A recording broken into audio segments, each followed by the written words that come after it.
Yeah, it worked now. There we go. Okay, good.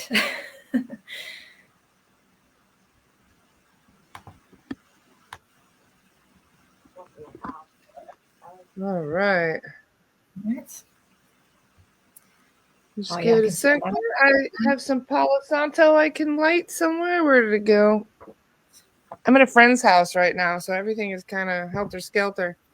Everywhere. She Yeah. talked How me long into are you? coming river tubing with her, and I was like, river tubing of all things? Why What? not? She's asking. What's that? Going where?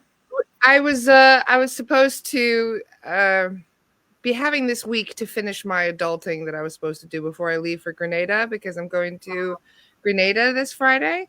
But my friend Nice. says, well, instead of doing your adulting, how about you just come to New Jersey and we go river tubing and and get to the Plan. beach and stuff. I was like, done. I'll just skip all my adulting, cram it Nice. all into one day instead of a week, and go from Yeah. there. So yeah, I spent the whole day on the river yesterday, and it was amazing. Oh, very nice. Yeah. Wonderful. So today I'm taking the Munchkin to the beach.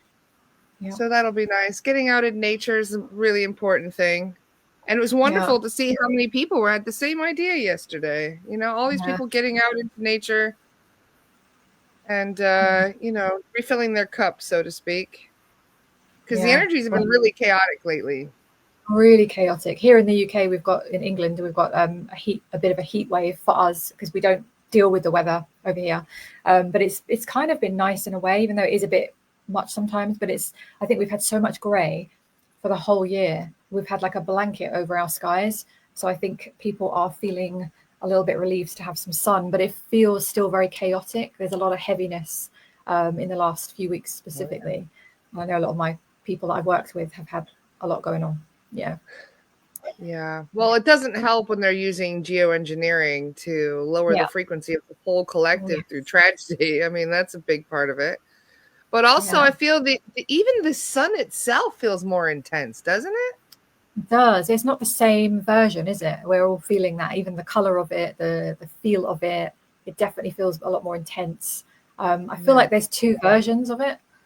There's sometimes when the sun comes out, it feels Sometimes you really could even see both uplifting. versions. You have Yeah, like yeah, the 3D sun and the 5D sun, and they're like overlapping a little bit.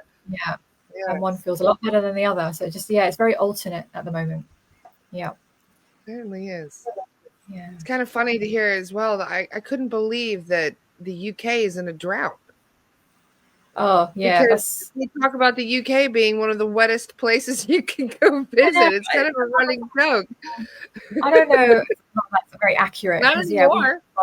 yeah, I don't know. I'll take it with a pinch of salt. I think with certain things, I'm not sure. There's so much rubbish going on in our skies here, and I know all around the world, but particularly I'm noticing it where I am. Yeah, it's hard to say. It's a lot of mixed messages I've of it. never seen more chemtrails than I did in England. Oh, really? Yeah, I've Yeah, noticed. yeah, Yeah. they do a lot of spraying, but that's where spraying actually started. 1945. It was the British that originally started Oh, spraying. lovely. Oh, excellent. Yeah. So we started So over you here. you guys were Yeah, pioneers and I mean, it's really particularly potent. Yeah, and we're so used to the crappy weather as well. So I think maybe we just maybe didn't notice it or something as a kind of collective. I don't yeah. know. We'll see. But I think more people are looking up now and seeing what is happening, which is good Well, and also things are interesting. certainly intensifying anyway, Yeah. and it doesn't help. We got the full moon tonight. We've got Mercury going into retrograde. We've got Saturn Yeah. retrograde and a few others. Yeah, I that see. are I don't coming. know these. I don't really know the ins and out of the astrological things, but I always feel it and I can always see the energies. And I know that there's a lot of heavy stuff, chaotic stuff that's knocking a lot of people. It's like really, really potent at the moment. So that doesn't surprise me. We've got all those things going on. Yeah. There's other weird stuff too. Like people were finding blue rain as Oh, well. Like, really? yeah. Like Wow. it looks like toilet bowl water after it's had some Yeah. kind of an additive to it. Like Yeah, the rain is chemicals. falling and landing on tarps and it's blue, bright blue. Oh my God. I That's know. Things are crazy. definitely getting weird. And I hate to say it, but the elite are getting or the cabal anyway are getting more desperate. Yes. Some of the things they're doing are really it just goes to show that they're on their way out and they seem Mm. to know it.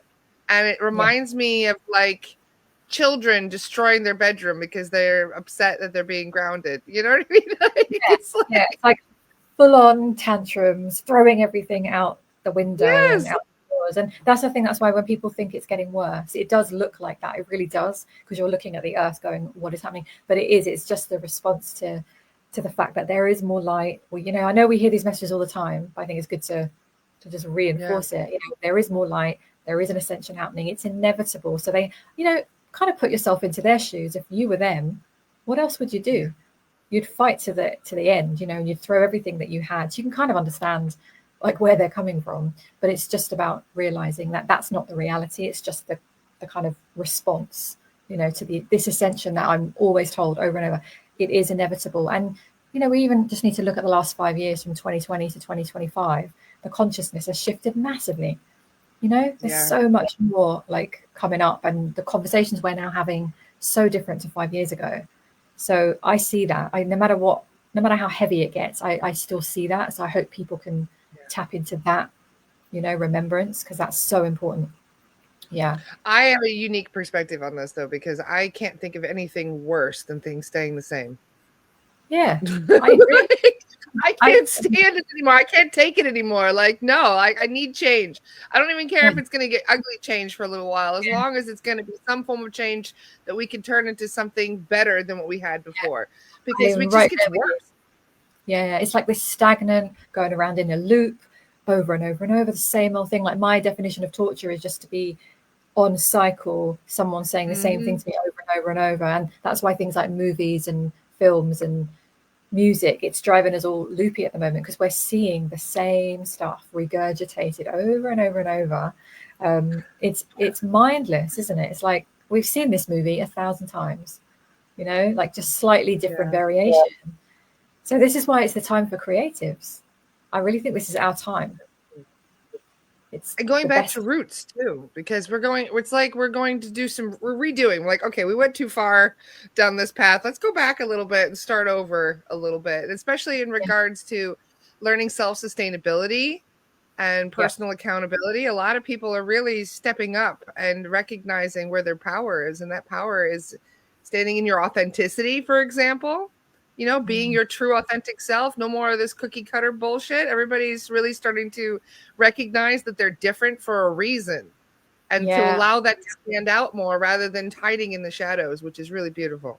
Yeah, I'm seeing that more, because I use Facebook. That's why I kind of like Facebook, really, even though I don't like it in some ways. I kind of see it as like a snapshot of the collective, and I like to connect with a lot of different types of people. So I have a real variety, and I do see that coming through on my feed. People that are just, there's like this courage that's kind of clicked in for people, and I love it when I see it. People are just coming out of the spiritual closet. They're declaring things about themselves. They're shocking their friends and their family, and I'm seeing that more and more. And they're like, I can't believe you believe that. It's like, well, I've kept that bottled up for a really long time because I didn't want you to judge me, but now I don't care anymore.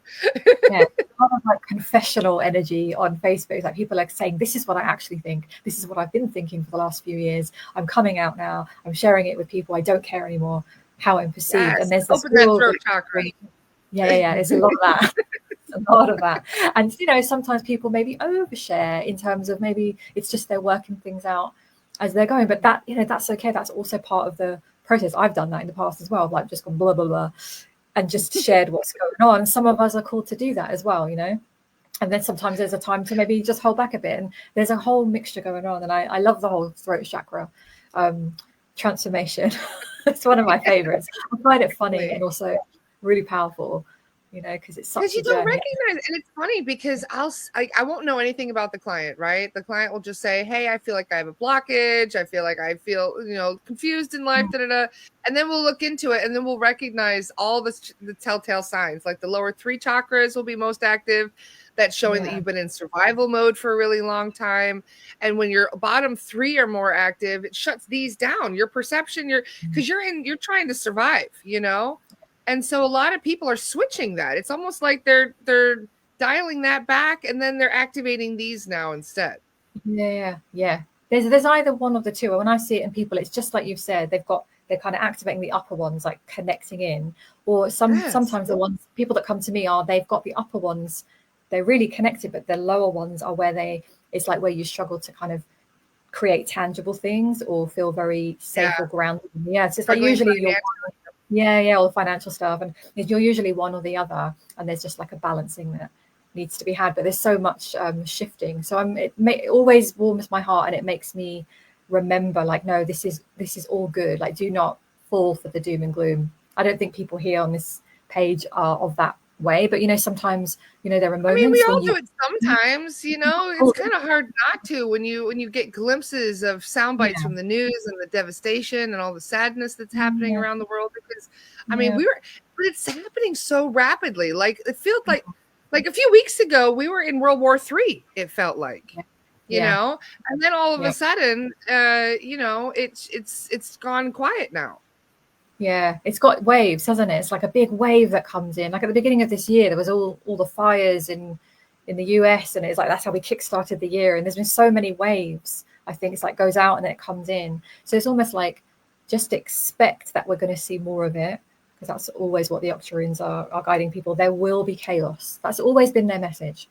They never sort of Yeah. go love and light, everything's fine. It's like everything is fine over there eventually, but we still have to walk that path, and there will be challenges and it will be chaotic. So I think if you make peace with uncertainty and chaos, that are two energies that humans in the human form don't really enjoy it.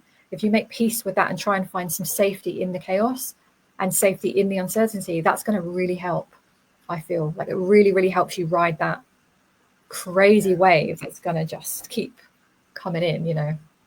But yeah, this year's been quite the year. 2025, It's definitely. almost like everything seems to be, I know it seems to be speeding up. That's one thing, but it's like it's all coming to a head now. It's like Yeah. things are starting to be finalized in a way. Like we're tying up Mhm. old loose ends. Yeah. We're finishing final chapters where, it's like it really Yeah. seems to be the time of transformation and clearing out the old and in with the new. Yeah. Definitely, definitely. And I think there is that because so many people are finding. We are in a 9 year in numerology.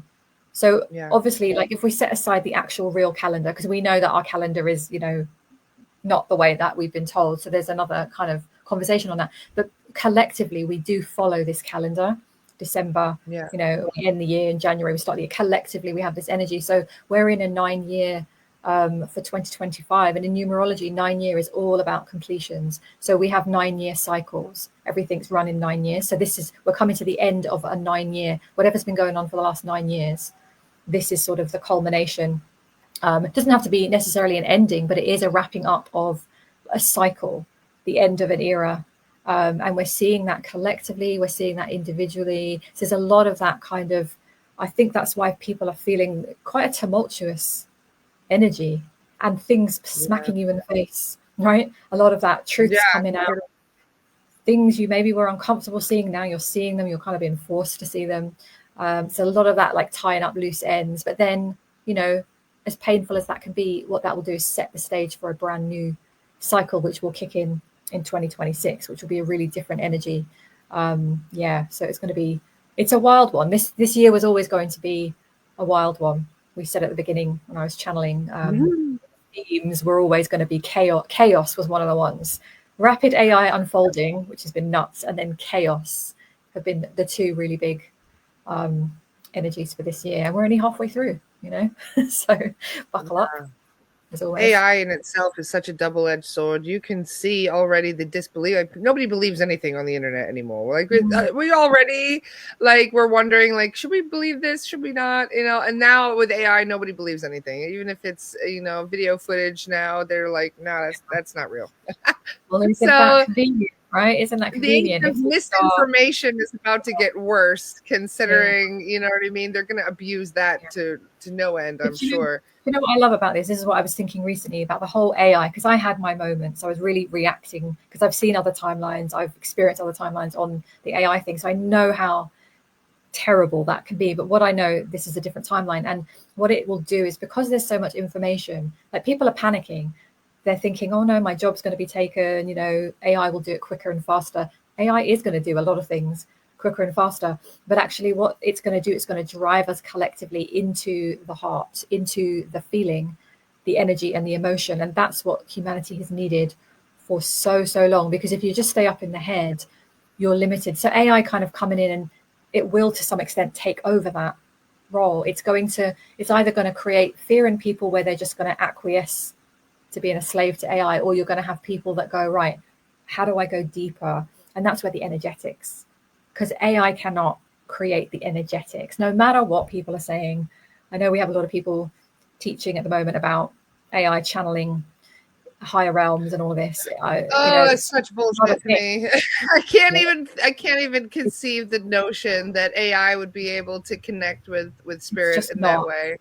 Yeah, and I always respect everyone's beliefs and views, but I categorically will state this any given opportunity that is not accurate. That is not how AI. You need a soul to connect with spirit. You need a soul to connect with the Akashic records. You need a soul to connect with most of what what we discuss in regards to spirituality. So the concept of a computer being able to do that is ridiculous in my opinion. And it's a program, and programs evolve. So I'm sure the future version, we've got a higher version of AI, which a lot of us have remembrance of in different star systems, different incarnations we've had. A lot of us are kind of connected to that higher, beautiful high frequency AI that's very beneficial for humanity. This isn't what this is. So this whole thing around connecting to higher realms is just a language pattern, a program, and a deception. So it's very important. But I think that's going to drive people into almost feeling allergic to this artificial. A lot of us are already feeling it ahead of time. We're like, we just think, oh, not another AI photograph of someone. We can feel the lack of human heart, right?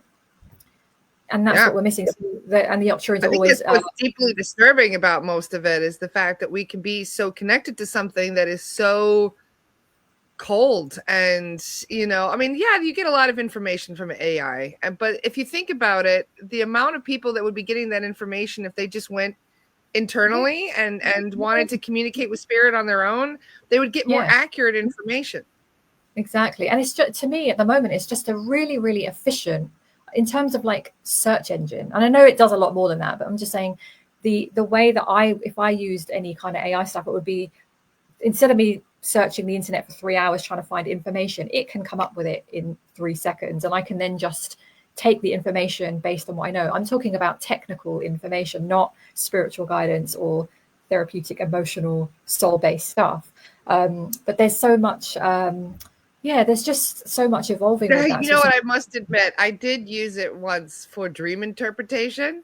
Because I was curious, and I typed my dream into it, and it spat out like this 10-page, and a lot of it resonated, and I was like, damn, that was actually pretty impressive. And it will, because it's trawling the internet, and it's going to take all the, and I want to remind people that AI is getting the information from humans. Thank you very much. Exactly. It's us. Yes. It's us and our intelligence that the AI is taking. But I played with it a little while ago, and I was just dabbling, and I like human design. I use human design in some of my work with clients, and I just for some reason I just asked it to give me a little summary of my human design, and I put the details in, and it gave me the incorrect human design, and I was like, that's a really basic thing, and it got it wrong, and I thought, well, it's not that smart. Not really. There's a lot of errors, and a lot of people have found a lot of errors in it, so you've got to be very careful with how you're using it. But it's not going to replicate the soul energy, and it can't. It's the fakery that bothers me. It's just like Photoshop. It's worse than Photoshop, because we've already got enough bullshit and fakery on this planet. If you want to use it for an intelligent thing, that's one thing, but for deceiving people, that's where I draw the line and where it bothers me. That's where AI triggers me, just like Photoshop triggered me. I've never Photoshopped an image of myself. In fact, one person did it to me once, and they did it as like hey, look, I made a picture of you. You can use it. And I said, no, I don't want it. Sorry. It doesn't look real. It doesn't look accurate. And so it's like anyway, it's just adding another filter to the filter that we already have.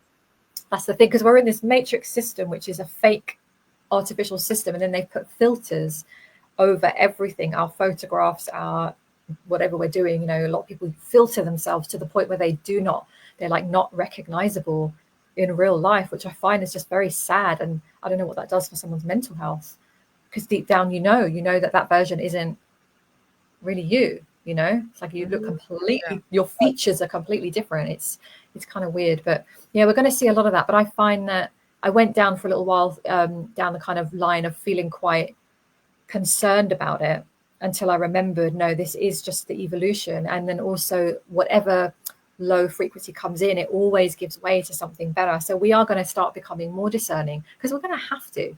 We're just going to have to become more discerning, and we're going to really gravitate You know what towards. else is interesting? You know what I found out is that Atlantis was using AI. Yeah. I mean, of course they were, if you think about it, because all the galactics are using it in their own way, however they wish to use it. A lot of times they're using it for navigation. Some are using it just for, communicating, kind of like, hey, computer, do this for me, and it'll do it for them. And that's very Star Trek-y, but that's always been a thing. But in ancient Egypt and Atlantis, AI was a form of control. Yeah. And that is the form that we're starting to see here that has the most concern here, is that they were using it to subjugate.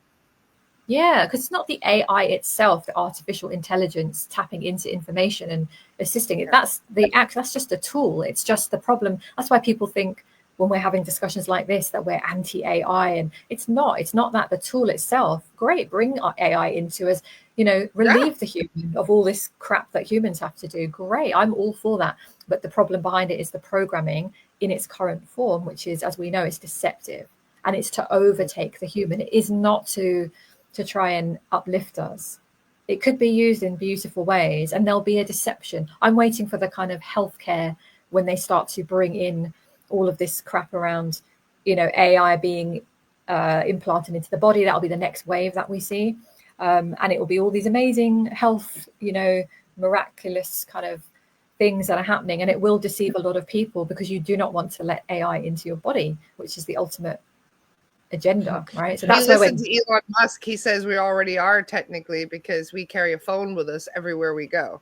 Yeah, by design. If you're one of those people, or myself included, that carries a cell phone with you everywhere you go, you're already technically like a cyborg to him, because you can't function without the technology. Yeah, because you've already imprinted, attached to it to quite a good extent. One of the things people can start doing is just start to detach from it. And I know, as I say that brings up things, because people are addicted. I know there's a massive addiction. Know that it's by design.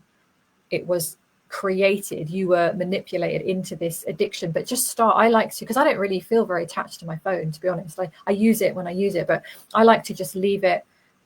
Just practice putting it in a different room. That's a great thing just to start with, because for some people that will start to bring up a weird emotional thing, because a lot of people are just bringing their phones in, scrolling, because they're just feeling something and they're trying to, it's just numbing out. It's another version of drink, drugs, alcohol, workaholic, sex, whatever you're. And they do understand that it's a tool. You know who has a really good relationship with technology, which really makes me laugh? The Amish. Because I live in Amish country. I live in Pennsylvania. And people think the Amish don't have technology. They do. They just have very strong boundaries against it. You're not allowed to use a cell phone in your house. Right. So they do use it. You can use the cell phone. They'll call you from the outhouse while they're, like they're doing their other business in their office, but they won't bring the phone in their house, and they'll leave the phone in the outhouse. Right. They're onto something, aren't they? Yeah. They really have it, don't they? Yeah. I didn't know that. I didn't really know much about that community. They won't bring it in their house, but they'll use it as needed. Yeah. That's good, isn't it? Instead of embracing it and it being a part, it's like a family member. Your phone has become a family member. You don't go to dinner without it. You don't go anywhere without it. It comes with you more than your own family members. It's become your most intimate partner. And that's what we need to maybe start looking at, because you can start to work on this now. And, it's just habitual. It's just habitual. So you can start to interrupt it. It's the number one cursed thing I find on people. Really? Yeah. Out of all, because I check with every client, are there any cursed objects on the client, near the client? And they're like, oh yeah, there's one cursed object. And I'm like, what is it? Their cell phone. And the first time I asked, I was like, why the hell would their cell phone be cursed? And it's like, because they're always cursing at it. They're like, fucking piece of shit phone, stuff like that. When they're mad at the technology, they end up cursing it, carrying a cursed object with them. Yeah, because you're all the negative energy, and you're focused on one object over and over and over, and it starts to build. That makes a lot of sense. Yeah. So we can really start to shift that. I recommend that we do, because that will really help, right? Because they're going to bring in more AI to come into the body, we've got to start disentangling from that. So that is an easier process, because that's coming. It's coming our way. So we know that. We don't have to go into any fear or worry, but just start to prepare yourself now. And it's so liberating.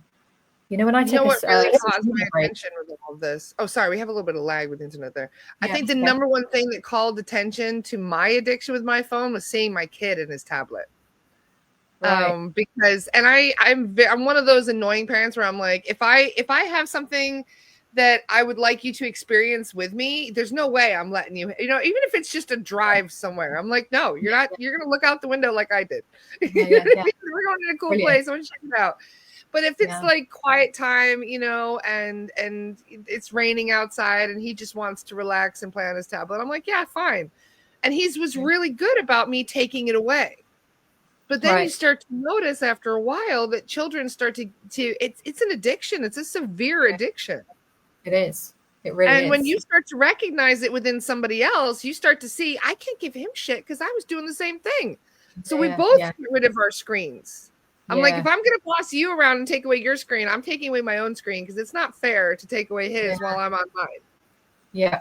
Yeah. And that's when I recognized how much I was on mine as well. And I was like, wow, we both have a problem we got to work on here. And especially if you have like an online business, like we both work online, with clients, and it's an online, it's not like we just switch off and then go to work for the day. It's like our stuff's online, and a lot of people they're online. So we've got to find ways to really break. Because I remember feeling like last year frustrated, because I thought everything in my life currently is online. Like entertainment comes from online, like watching movies and, reading things now is like online, although I love books. I always love books. But, everything was sort of, even music, I was listening to Spotify.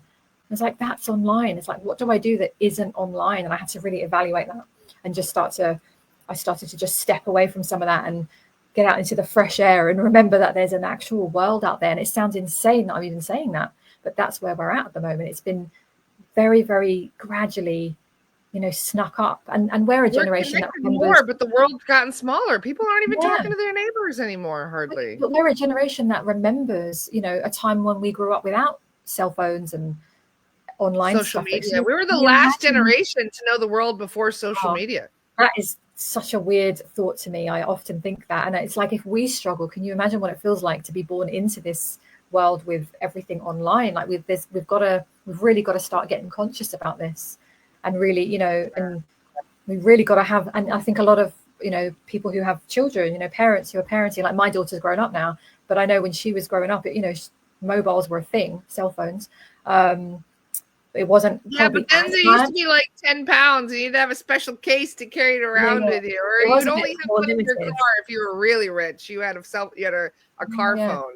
Those were like, whoa, back in the day. Yeah, it wasn't everywhere, right? So I think I just think we all need to, it's like kind of a requirement now to start looking at this, not to avoid it. Be honest with yourself, if you feel like, oh, God, actually, I am really dependent, notice how many times you just grab your phone. I started noticing, why is my phone in my hand? I don't remember even grabbing my phone. It was like I must have grabbed it off the side and it's in my hand. It's like, that is bullshit. And I'm not going to accept that. And I'm not going to live that way. And I had to be quite fierce with that. So I don't feel very dependent. You have to set boundaries with technology, big time. But Daniel Jackson's comment, Daniel Jackson says, I went to college for AI programming, and I can assure you, you cannot escape it unless you move somewhere with no cell signal or Wi-Fi. Yeah, I mean, it's everywhere, isn't it? It's everywhere. It is. Like, we can't stop it. It's out of the box now. It's here. Like Pandora's box, exactly. It's already out. So how are we going to deal with it? Yeah, so we're not trying to stop it. I wouldn't even waste my energy on trying to like stop people from using it. It's like, no, we're not there. We're already here. But it's how we get to control and create. Like, I really believe that. I really do. And we are the generation that we remember. We remember our childhoods. I spent my entire childhood outside. Yeah, same. I was one of those people where my parents were one of those that were like, did you get all the chores done? Yes. Okay. Well, it's still light outside. Stay outside. Go do something. I can still see the sun. Go play. I was definitely one of the drinkers back in the day. You wouldn't even allowed in the house to do anything. So it's like, you're hungry, there's a whole apple orchard. Go pick an apple. Like that's, I mean, yeah, seriously, my parents were no joke. Yeah, but that's done you good. That's done you good now. I saw something online, and it was this man with his daughter, and he was, or man with his son, I think, and he was saying, he was trying to say, my childhood and your childhood were completely different. He said, when I was a kid, being told to stay in and not allowed out was a punishment. And he said, if I told you you had to stay in as a punishment, what would you think? And the kid was like, I don't get it. That's not a punishment. I want to be in. You know, he was so confused, like teenager. And the father said, well, what if I told you to go out? You've got to go out. And he was like, well, God, no, that was like a punishment. It's been completely reversed. That's so funny because I did that to my kid last week where he was trying to play on his tablet. I'm like, no, get outside. Your friends are outside. Go play. Yeah. And he's like, I'm like, no, go. I don't want to see you until you're too hot to stand it anymore. Go. I mean, do people ground their children anymore? Like, you're grounded. You can't go out. You have to. The only grounding that works is taking his tablet away. Oh my gosh, yeah. But I will ground him for a straight week. Like, I will take it away for a week, and then he'll be playing with his toys again. And I'm like, see, you have toys. Go play with them. I think we need to bring this. We need to start bringing, things with our children now, and tell them now. Don't start. You can take their tablets off, but I would highly recommend that you tell them to go outside. They must go outside for 2 hours and play with play with a friend. Like, start bringing this back, because it will transform them. It's so I love sad. how Michelle says, go run, get tired. And we wonder why kids aren't sleeping as well as they used to either. Because that blue light from the screen, they're watching, they're on that constantly. They're not getting rid of their energy. Yeah. I don't remember any friends of mine growing up.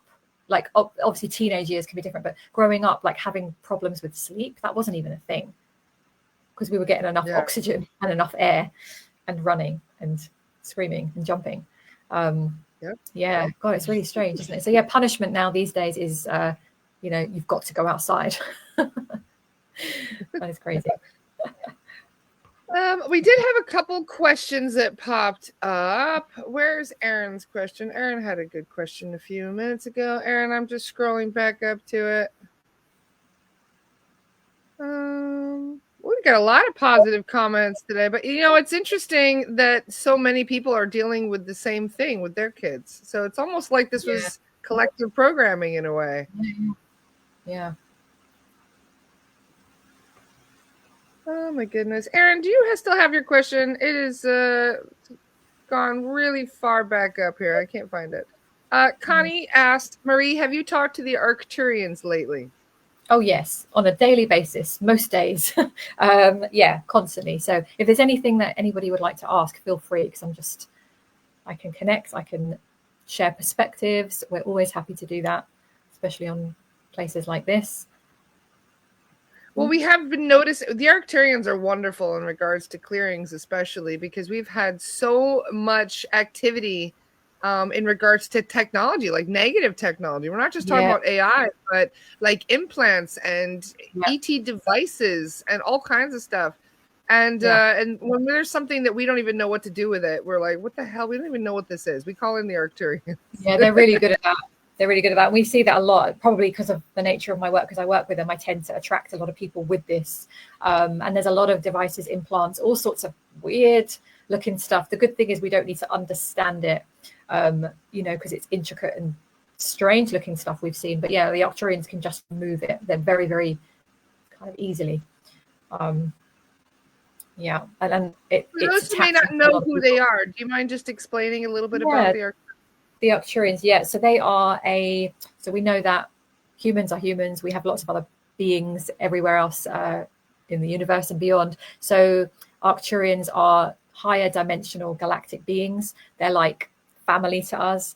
They're very much here to help humans with healing, with the consciousness, with ascension, with this whole evolution. So they're just other star beings who they've gone through their own ascension. So this is why they look at Earth, and they, with so much love, they understand that this is a period of growing pains. So they really want to just want to be of assistance, along with other star beings like Pleiadians, Syrians, Lyrans. So 100 million different ones. So Arcturians are they're very advanced galactic beings. They are very, very connected, very intelligent, deeply loving.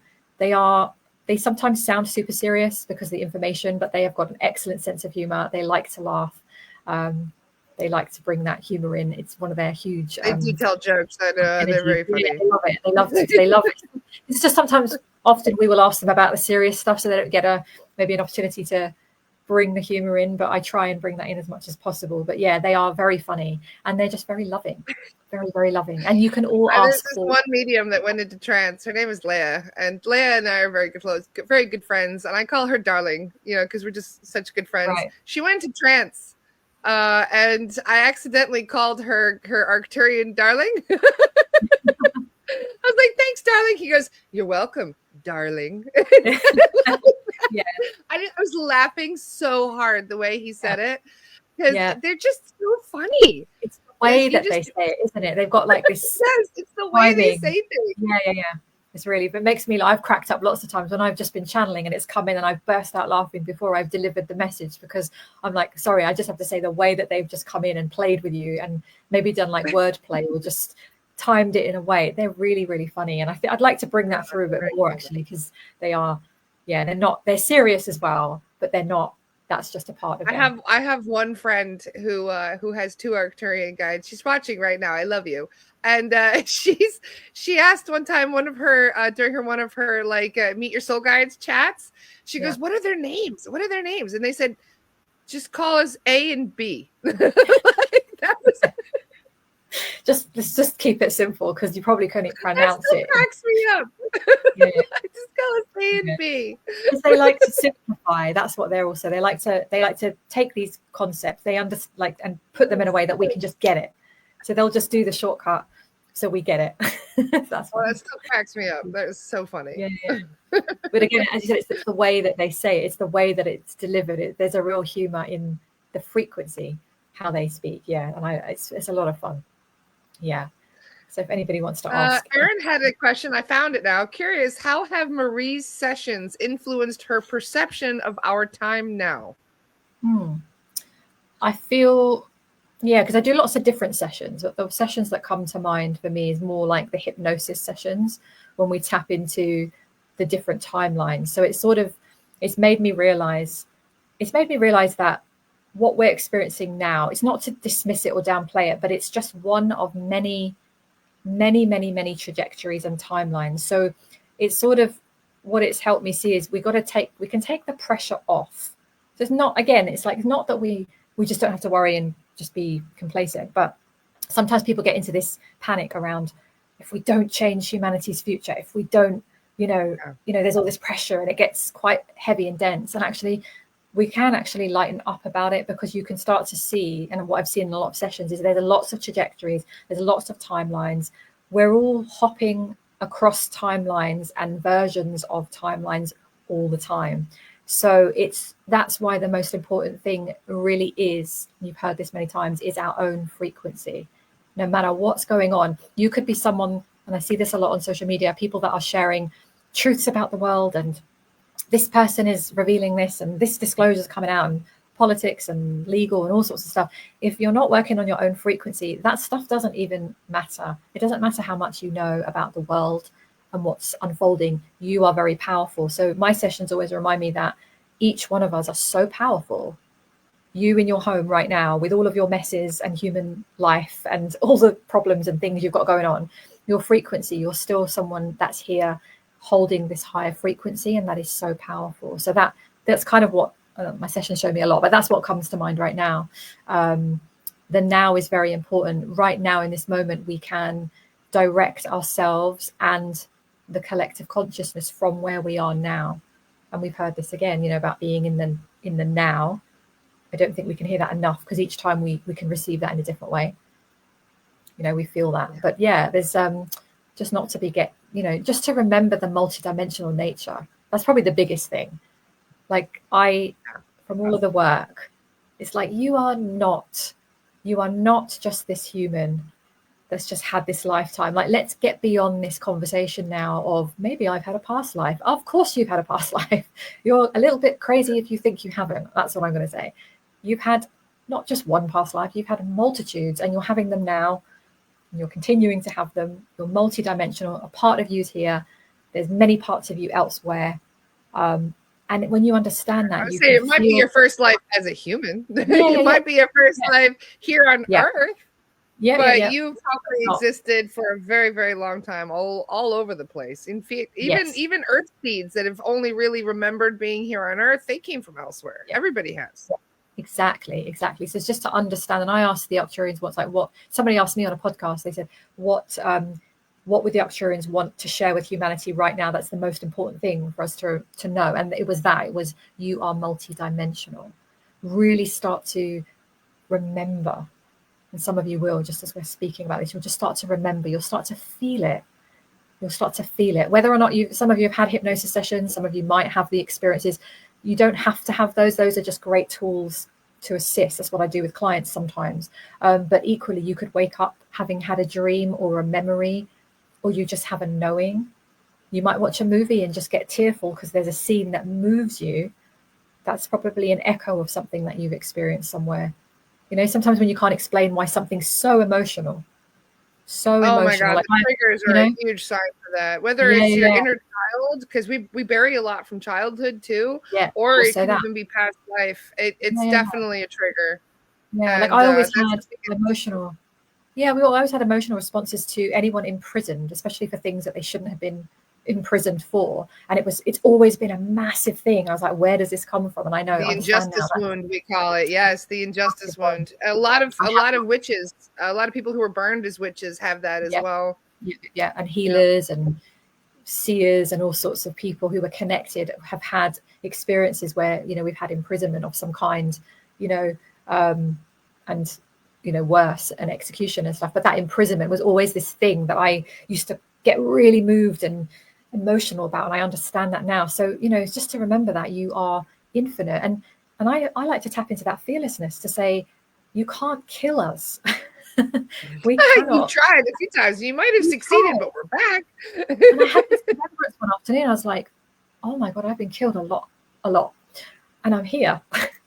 It's like I'm back, and you cannot extinguish my flame. Same for you. You know what's funny is that I had a very, very, very profound experience like that, where not too long after my first astral projection experience, that was 13 years ago, probably about 3 or 4 months later, after my very first out-of-body experience, when I'm just now starting to understand what spirituality even is, because I wasn't awakened in any way, shape, or form, I had a dream where I was black bagged.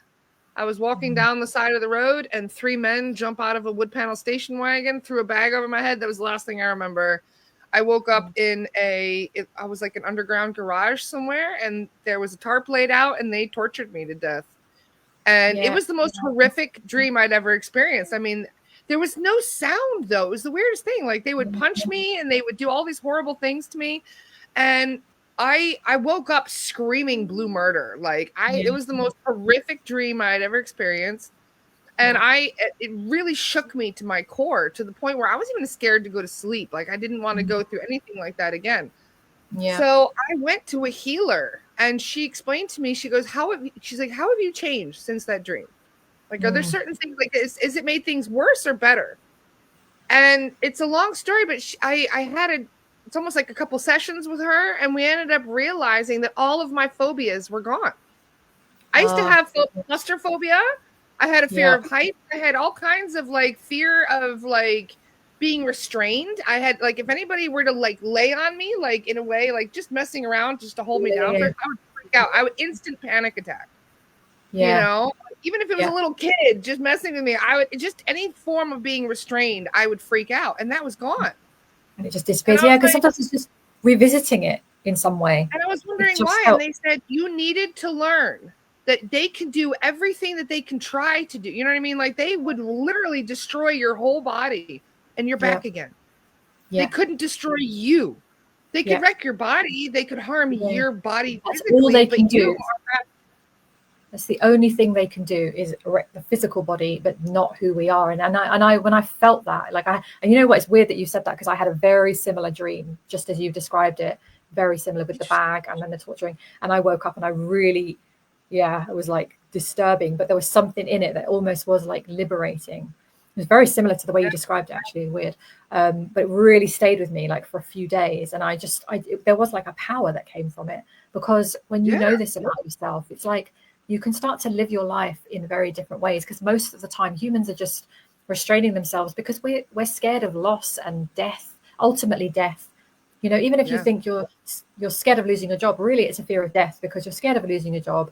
You're scared of the money loss, what that will mean, no shelter, no food for you and your family, and you'll eventually die. That's usually the end result. It's all fear of death. It just is. Yeah.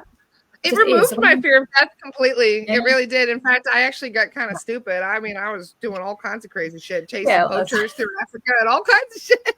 You know what I mean? Like, it took away so much fear that I didn't have fear of anything anymore. And I still really don't. I don't think I really fear much at all. I can't really think of anything. I mean, yeah, we fear like losing our children and things like that. But even that, we know that's temporary. Yeah. Even that, we know there's a reunion at some point in the future. Yeah. So even that doesn't have the hold on your consciousness like it used to. So spirituality, in many ways, the more you learn, that ignorance goes away, and then you have that power of knowing that everything is going to be okay no matter what.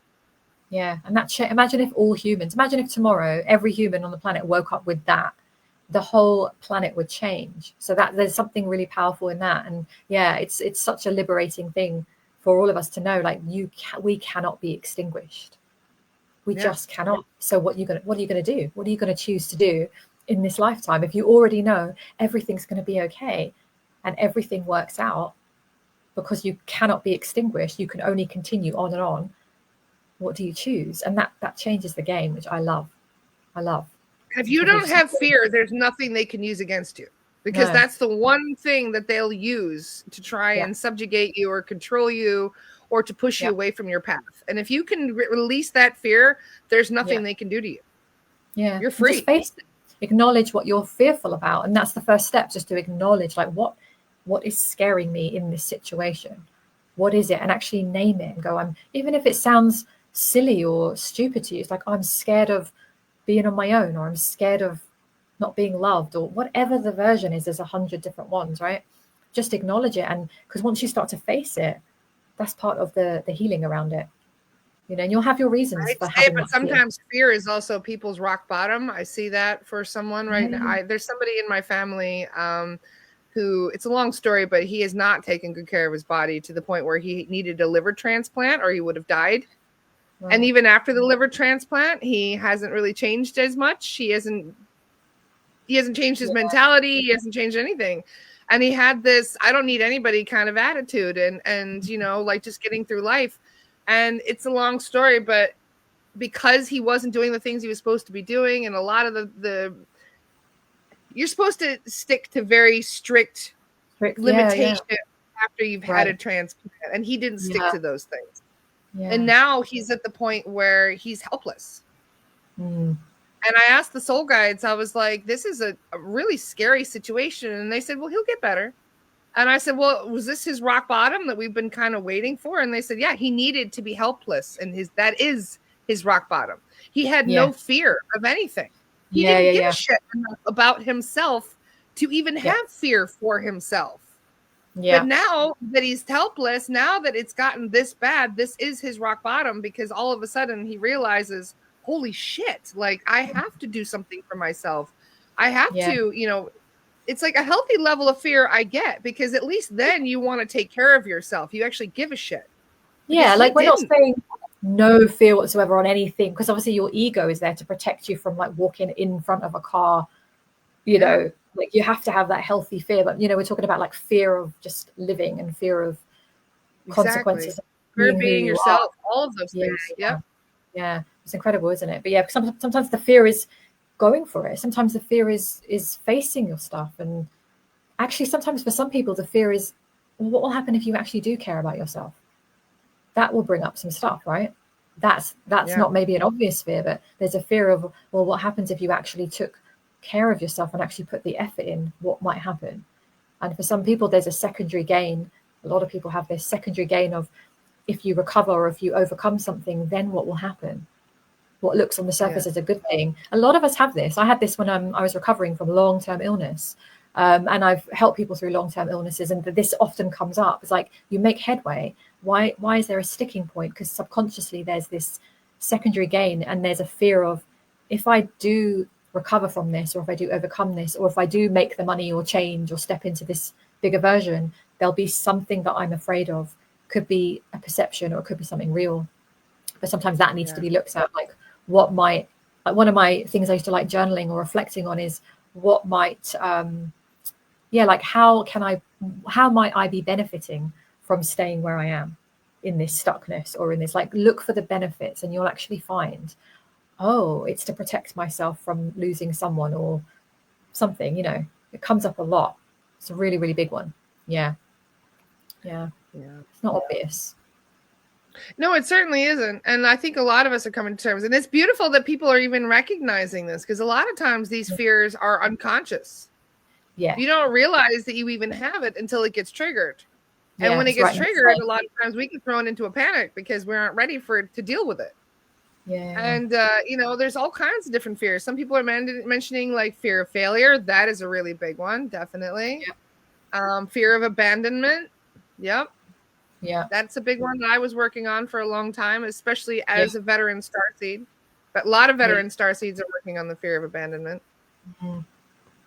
Yeah. Fear of failure is a common one, but fear of success often can be the flip side of that. That was a big one for me, because I was stuck. I was like, I was working on this fear of failure when I was trying to show up and I was trying to do things that were scaring me. And I realized, no, I'm not really afraid of failing, because I believe if I do this thing, it will be good, and it will work, and it will, it will do what it needs to do. And I realized underneath that fear of failure was a fear of success. So I'm just throwing that out, because some of you, I feel, might wonder if imposter syndrome goes hands in hand with that. It probably does. Because it can, for some of us, it's like, well, what if I do this thing, I might actually succeed. If I succeed, I might, like, for me, it's been the visibility thing. It's been such a slow journey for me, because I was terrified years ago, just being online, being seen, because I had loads of previous other lifetimes that I've had massive consequences for doing just that. And a lot of you also have this. So it's like the fear of success would be, oh my God, I'm not safe. Something might happen to me, bad things happen. There's a lot of that. It's like sneaky. I have that too, because somebody, like last year, somebody said something like, oh, you're going to be famous someday. I'm like, why would you put that hex on me? Straight away, right? You were like, oh. I'm like, no, I don't want all these people to know who I am and have all that attention. And why not? You can dig into why, what's going to happen if that happens, and you dig in. You're like, oh, there's a fear right there, a big juicy one. Last time I was, but that also ties into the witch wound, because a lot of us were persecuted. I mean, powerful healers were persecuted just because they were better healers than a lot of the men around at that time. Yeah. So it's like fear of success. The more successful you are, the more attention you're calling to yourself, and some of that attention can be very negative. Yeah. So that's an interesting one. Just so fear of failure, and also fear of success. Look out and ask yourself, like, well, what might happen if I get everything I dreamed of and I succeed in this thing? What might be the repercussions? And then list them out. And you might actually trip over something like, oh, that's juicy, and that may be something that you just need to address, or send love to, or maybe do a bit more healing on it, or release, or whatever. Yeah. It's funny how many of us have similar things we're working through. Yeah. Such an overlap. Yeah. Such an overlap. A fear of being seen. That's a big one, Summer. A lot of people have that fear, just hiding in the background, being a wallflower. If you have a fear of being seen, I will say that it's because you are here to be seen. That's usually how it works. Because I had a massive, that was one of my biggest ones. Like, I didn't even want to open a Facebook page years ago, because the idea of that. God, me too. It took me weeks. Hypnosis. My friends harassed me into creating my own page. They were like, you need to do this. And I'm like, I'm a nobody. Why would I create a page? And they're like, no, you really have a lot to say. You have a lot to share. You've been building. I spent 20 years building stuff for other people, because I was hiding in the wing, in the backlight, bringing them forward. Yeah. It's funny how we do that, huh? Yeah. Because I've always said, like, if I can do my mission by being behind the scenes, even now, like, I'm okay with that. I can quite happily just do it behind the scenes quietly. No one has to see me. But it's calling for, as a channel, I have to channel and speak out and share. So that's been, a really big part of my path. So any of you that feel like you've got this fear of being seen, there's most likely something in there for you on your mission, because it's significant enough for it to come up, right? If it was irrelevant to you, you would just go, oh, I don't want to be seen, and I'll just be quiet at the party. But it's more than that. It's calling you into something greater. Because I would never have believed if somebody said to me years ago, oh, you'll be live streaming, like doing something like this. I'd have gone, that is absolutely nuts. You've got the wrong person. That is the last thing I ever want to do. And now I can just do it. It's great. I've said this from day one, and people often don't believe me, but I am an introvert. Like, I don't care what anybody thinks. I am an introvert. I like alone time. I like being by myself. And I like, just because then I'm very sensitive to energy, and most empaths just like being in their own energy. And there's nothing wrong with that, but it is very challenging for us to go out in public and to have conversations. And I can hold a conversation, but in a group, I'm like, no, I'd rather be the quiet one in the back minding my own business if there's a whole group of people that I don't know. There's no way I would go into the group like, oh, hey, everybody, blah, blah, blah, and be the center of attention. No way. Not a chance. Yeah. I think somebody met me on in person at an event. I think it was one of my events or someone's event years ago. And they were almost like, it was a bit weird because they were a bit surprised by me, because I do like long live streams, and I'll talk and I'll, laugh with the people I'm there with. But that's just because I'm doing my thing. But in real life, I will not be the one in the group leading the thing. No, you can tell the jokes. I'll just sit here and I'll be quite quiet, but I'll get into like the one-to-ones with people, and I'll get into like a really interesting conversation over here with someone or over here. And I can bring it if I want. I'm sure you can as well. Like, if you want to be sociable in the right situation, I can. But yeah, I'm but very that costs me a lot of introversion time. I can have a couple hours of being an extrovert, but that'll cost me 2 days of being an introvert. You've got to recharge it. That's not just excess energy. Right? Yeah, I think a lot of us like that. I can only people for a few hours before I'm burned out. I'm done. But people, you know what else I noticed? And I asked my Reiki teacher about this. And I said, why am I so exhausted around other people? And they said, because you're not setting boundaries. Yeah. Because your cup is usually full and other people's isn't. And then because I spend all that time alone, my cup is full. And I do, kind of meet my own needs because it's very important to do so.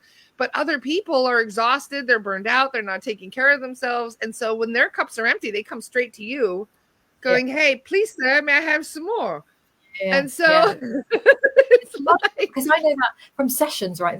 I can have sessions with people where my sessions are so varied. Sometimes it's expansion and excitement energy, and sometimes it's deep and heavy, right? And I'll go wherever. And I have had clients that have come in, we've gone so deep, like they've been really heavy with traumas and deep emotional things that we've done. And I can come out of that session feeling fine, because they're still holding their own energy. There's a difference with people where you can still feel upset. I can have someone crying their eyes out in a session, and we can do that, and I'll come away feeling fine, because somehow they're somebody that they're kind of holding their own emotions, where some people, they don't yet know how to do that, and they're kind of, it's like leaking like a sponge. I was one of those for a long time. Yep, like a sponge. You just absorb the energy of the space that way. Exactly. Mm-hmm. Oh, we got glitches in the matrix again. Oh. Do we lose Mary? Can you guys still hear me okay? I'm here. Okay. Oh, we just had a glitch in the matrix. They're like, no, shh. You're letting out too many trade secrets today. How dare you teach people to stand in your power? AI says no. Yes. You don't want this. Yes. Well, I didn't realize we're already gone over the 11. Just curious, if your friends got a message for us today, you've always got your Arcturian friends hanging out, right? Yes. So let's see. Can we ask them to clear the AI first? Yes. Just take care of it, please. This is just in the last few minutes. Yeah, just clear that for us, please. Stabilize that technology just to get through the last bit, because we've done very well. Okay. All right. So we have. To just see, like, for the collective energies right now. Yes, just a message for the collective would be great. Thank you. Yeah. Okay, so right now it's a really potent energy for feeling. So there's a lot of so this may or may not relate to all of you specifically, but you'll have your own versions of this. They're saying collectively there is so much being stirred up at the moment, a lot of old energies being resurfaced. So this is a time for you right now to go within and to continue to connect and to really allow yourself to tap into your true emotional feelings. So there's a purge happening. So naming your emotions, being with them with much love, and not judging yourself for all of what is coming up and out, because some individually and collectively there is a lot of heavy denseness at the moment. So there is some what you would call anger, hostility, frustration, a lot of fear is coming up into the collective at the moment. It is being deliberately stirred, but also naturally occurring. And so there is a lot of denseness. So as this occurs, you will also feel in your own energy field, your own denseness being stirred up.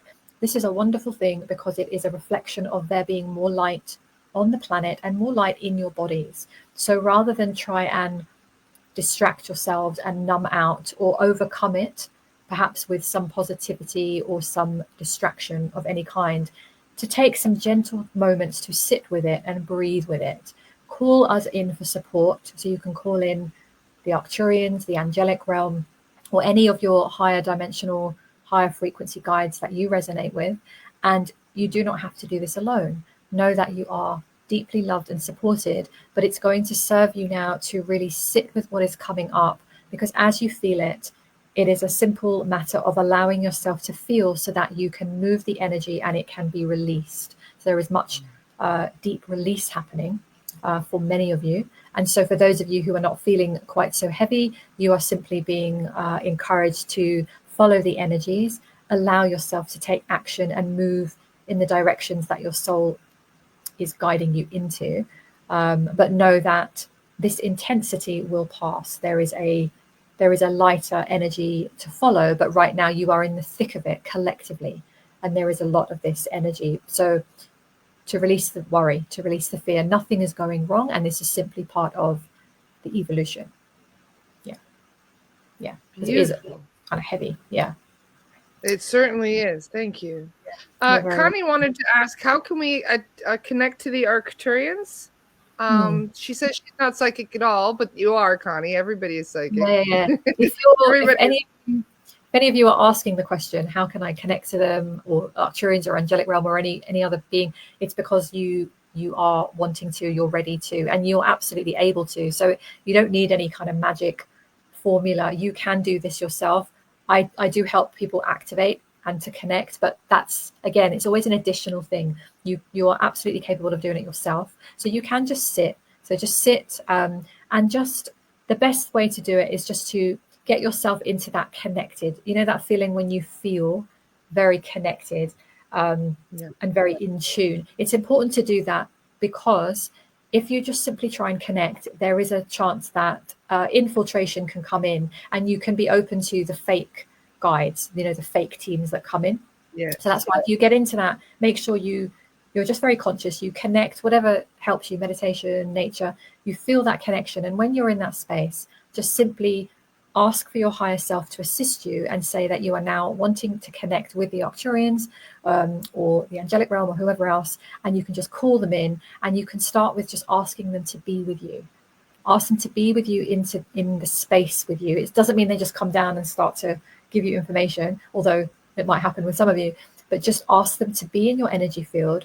And as they move into your energy field, you can start to feel the frequency, because it's a bit like you're trying to make friends with them. You've got to recognize the frequency. And then when you do that on repeat, you can start to recognize who they are. And then you won't be kind of falling for that. There's a lot of fake guides that try and come in. So that's we call them imposters, and unfortunately they are very clever, but they can lie, but you can't fake a frequency. So because the information, they can come in, they can give you great information which will throw you. So that's why if you actually sit with the energies first and get used to that frequency, it will be familiar, and then you can start to deepen that. You can start to ask for guidance, you can start to ask for energies, whatever it is that you want. But they are absolutely on I always hand. ask to validate, are you from the highest of light and serving the highest good of humanity? And I expect them to answer yes immediately. And it's, they can lie, but you can feel the answer. You can feel the frequency within their response. And that is their. Yeah, and it's important for all of you to know as well that it is an Arcturians and angelic realm and other star beings. They're not here to communicate with the select few, like I'm some chosen person because I channel. I channel in a very specific way because it's my mission, very direct information, but you are all capable of channeling in your own ways. And any one of you, if you want to connect, you are able to connect. So it's not just for the chosen few, it's for every single person. And they have the capacity we gaslight ourselves constantly, to assist everybody. Yeah, because we often go, oh, I can't do that, what she does. But it's just... I just made that up, Yeah. And you got to sort of trust yourself. It's part of this journey is trusting yourself. Yeah, it certainly is. Because if you can't trust, that might be a point for some of you. If you can't trust yourself, what you receive, it's going to be difficult for you to receive that communication. They're still around you, though. So practice with the energies and just make it a practice. Sit with the energies, and you will feel them because they are beautiful energies. You will. Those can't be faked. You'll feel a resonance. You'll feel a frequency. You'll feel this warmth. Fake guides and imposters cannot fake that warmth because they don't have it. They don't have it. No, they don't. Exactly. So they don't have it. Yep. I love the way you said that. Thank you, Marie. Yeah. Very helpful. Yeah. Because every single one of you are a medium. It's just whether or not you're a trained medium is the question. Have you been training yourself? Have you been doing the work is the question. And practice, because you can't get good at something you don't practice. So how would you be a practice channeler or transmitter of energies if you just don't practice? So practice. Yeah. Thank you, Marie. This is a really fun conversation today. I've loved this. It's always so great to just... Because Marie and I didn't even have a plan for today. We're just like, we'll just wing it. We always have a great chat. Whatever, So, exactly. Yeah, great. Thank you so much. Really nice. We just had one more final question because this is a really good question. Melody said, how do I call in my spirit team to support me with something? Same as we've just said, really. So just literally sit again, always start with the frequency. So just, again, you can ask them all of a sudden, you can ask them in this moment right now, you can always ask them, but I recommend you get into the frequency for the reasons we just said. So you're not calling in any old anything because you don't want to just open up to anything. So you just sit. I like to bring in my higher self. So if you ask your higher self, because that's the higher aspect consciousness of you, your higher self knows more and is connected in ways that you can't see. So you can ask your higher self to connect you into your support team, your spirit team, start to give you nudges. And, when you're ready for that, you will start to learn more about who they are because you already know. It's just, I think that we all have this like alarm clock inside of us and it goes off to wake us up at the right time. So whatever your time is. So it's simple. We don't need to complicate this. We don't need long classes and courses and programs to do it, although those things help. I'm always happy to teach people on that, but it's something you can do.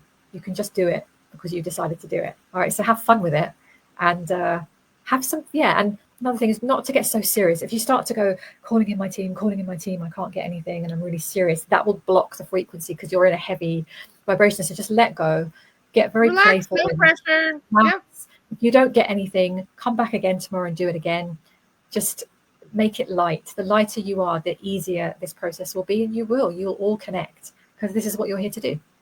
Yeah, it's great. Yeah. Thank you, Marie. You're so welcome. I really appreciate the chat today. It was a really lovely conversation, and I've got your link up here. Thanks to Charisse. Charisse, you're amazing. Thank you so much. Connect with Marie Fleming Grant. She is a hypnotist and a spiritual mentor. There's her link on Linktree. And she's got all kinds of stuff up on her website as well. So make sure you check out the Awake Revolution.